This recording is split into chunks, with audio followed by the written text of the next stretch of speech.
One thing that also helped was like once we got like our map pool like better, like I stopped having to like make strats or like talking as much like offline, like starting things. And once things are more set, it becomes much more comfortable.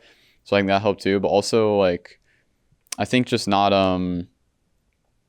like over stressing things, like not like overworking, because like you definitely don't think as well like if you're like experiencing like chronic exhaustion. So I guess just like taking it more chill. Hi everyone, Sejitsuin here. I'm here with MIBR's Verno after the 2-0 series against Loud, securing their 9th championship point. So I just want to get your overall thoughts on just getting it that 9th point, because with how the season's playing out, 8 versus 9 is a very big thing. So talk to me about that series. Well, I mean, of course, it's like a really big difference between 8 and 9. Like, if we only had 8, we're almost guaranteed out. But yeah, it was definitely like this series. It was like definitely interesting. I mean, we were like backstage, so like our routines are like different when you're on like a different or on like the stage with no crowd. We're just like walking and play. So we definitely started off cold, like on Icebox. Like we weren't like playing like how we play at all. But we heated up on Icebox. We were like ahead of them the whole way on our defense.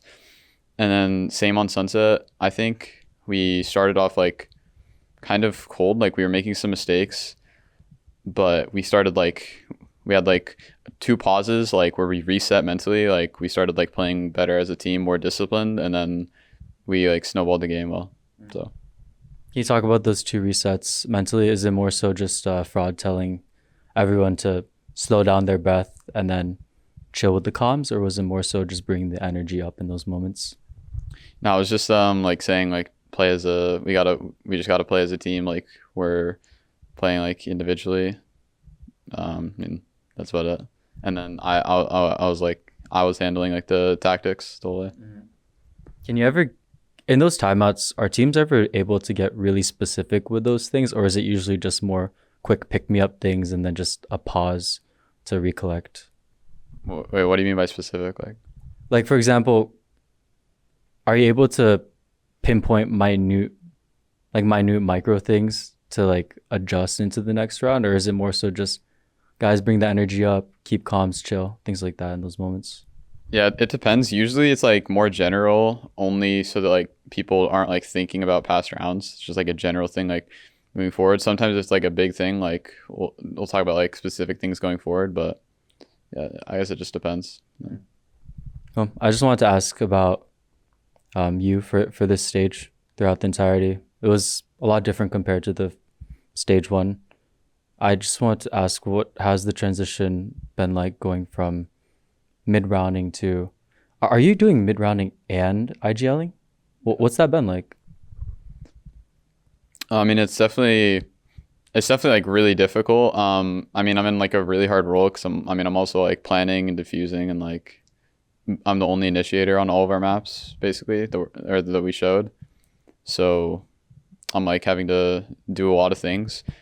But yeah, I mean, it's like not that hard like for me to do it. It's just hard for me to also play the game well like individually while doing it, because it's like I'm calling pre-round, I'm like thinking there, and then I'm mid-rounding, I'm like micromanaging too. It's a lot like to impact my personal performance, but I mean I think I'm getting more and more comfortable with it. So Yeah, it's like because you're trying to keep track of all these players while also in those 30 seconds setting the plan, like the micro plays that you usually would be spot on, like hitting certain shots, it's a bit tougher to be more in that flow state, right? yeah, definitely. I mean, So then I want to ask, what's it been like in the day-to-day adding in that IGL aspect? You talked about how the actual strats and the mid-rounding isn't too much difficulty, but then balancing all 3 is where it becomes a bit difficult. On a day-to-day basis, can you talk about how much more time the IGL role adds to your schedule?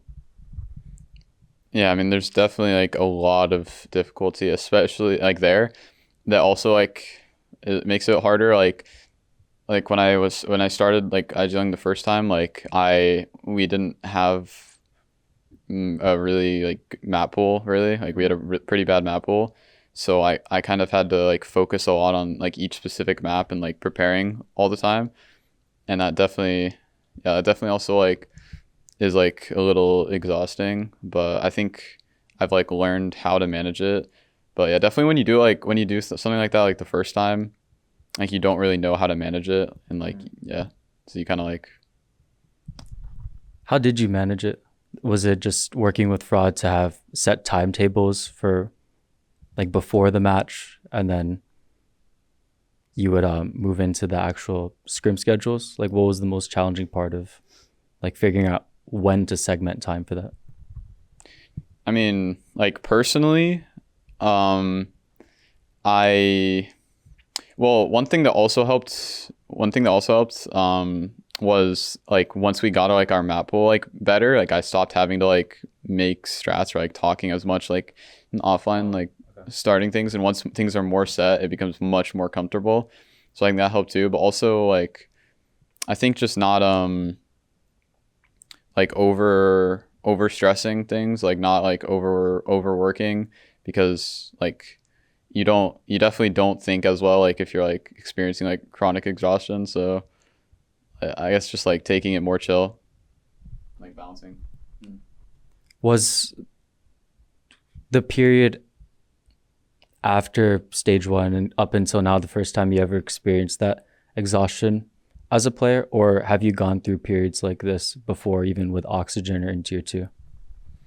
I mean, there's definitely like there's definitely been periods like because I like in the past when like I didn't really understand like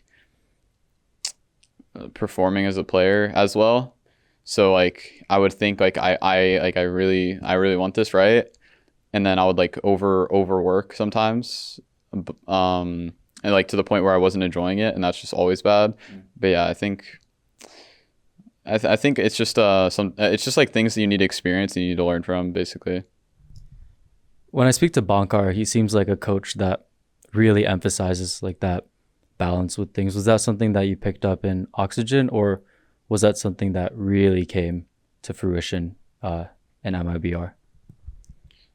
Well, I think it's just yeah, I think Bonkart definitely like there he definitely does that. That's true. Like our schedule was like really balanced and oxygen for sure, and also like an NRG. But yeah, like personally, it's different. I guess I've just been slowly like developing like a sense of like when I shouldn't be like working, basically, kind of, I guess. Last time we spoke, you really gave me one of the most unique answers in terms of like how like a Valorant player's brain work. You talked about how you like to build things within systems and you like to have a box for your strats. So like keep like the systems in place there. How has that box or your systems changed this split?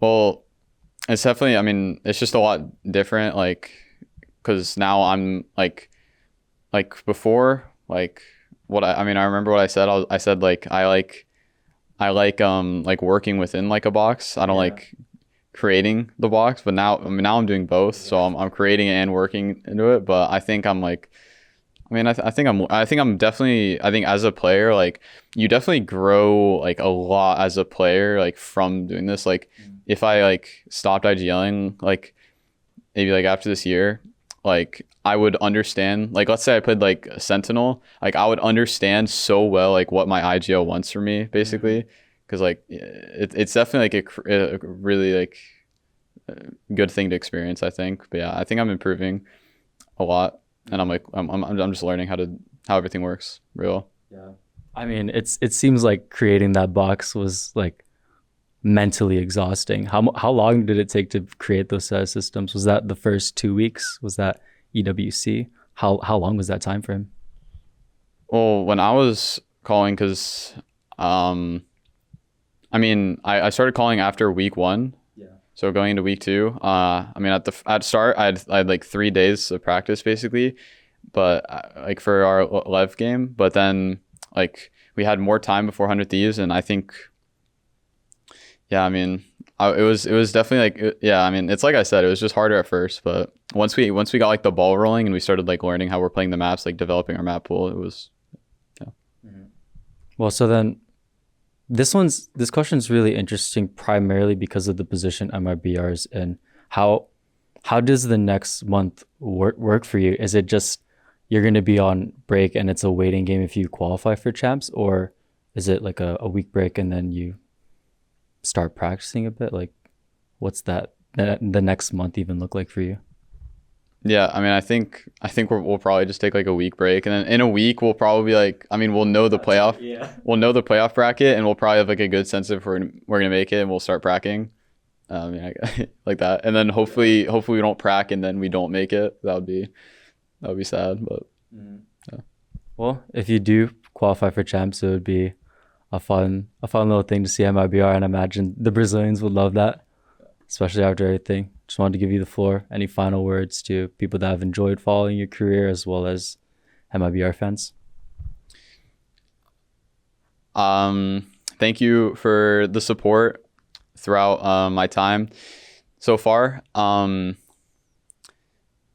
If we make champions, for people supporting MIBR, if we make champions, I promise we will show a much better form, and I promise, like, as a player too, I'll keep growing, and yeah, I'll do well, and we will do well if we make champions.